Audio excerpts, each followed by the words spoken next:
तू माझी कुठलीच गोष्ट ऐकत नाहीस. लहानपणीपासून मी तुला एक छोटीशी गोष्ट सांगतोय की सकाळी लवकर उठ, ते पण तू माझं ऐकत नाहीस. बाबा, लहानपणापासून तुम्हीच मला शिकवलं की मोठी स्वप्न बघ, आणि मोठी स्वप्न बघायची असेल त्यासाठी मोठी झोप गरजेची आहे. स्वप्न फक्त बघायची नसतात, ती साकार करायची असतात. पण तुमची अपूर्ण राहिलेली स्वप्न अशी मुलावर लादायची नसतात. बापाला शिकवू नकोस भाड खाओ. बाबा, आयुष्यभर मी सगळं तुमचंच ऐकलंय. तुम्ही मला म्हणले इंजिनिअरिंग कर, मी इंजिनिअरिंगच केली. पण तुम्ही कधी मला विचारलं की तुला काय हवंय? अरे तुला काय हवंय मला माहितीये, 500 रुपये पेट्रोलसाठी आणि 1000 रुपये हॉटेलात जाऊन त्या पोरीवर उडवण्यासाठी. अरे दुपारी 12 वाजता उठणाऱ्या पोराला मी हे विचारू की तुला काय हवंय म्हणून?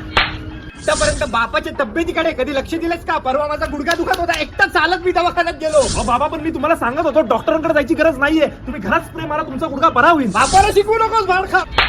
तुझ्या आईशी गप्पा मारतोस, सगळं शेअर करतोस. तुला काय हवं, तुला काय नको हे तुझ्या आईकडनं मला कळतं, पण तू कधी मला सांगत नाहीस. मी कुठली गोष्ट तुम्हाला सांगायला असतो तुम्ही एकच डायलॉग मारता की बापाला शिकू नकोस. बापाचा डायलॉग बापालाच मारतोस भाड खाओ. बा, आतापर्यंत तुम्ही माझं कधीच कौतुक केलं नाही, कधी मला शाबासकी दिलेली नाहीये. तू कधी आतापर्यंत माझं कौतुक केलंस?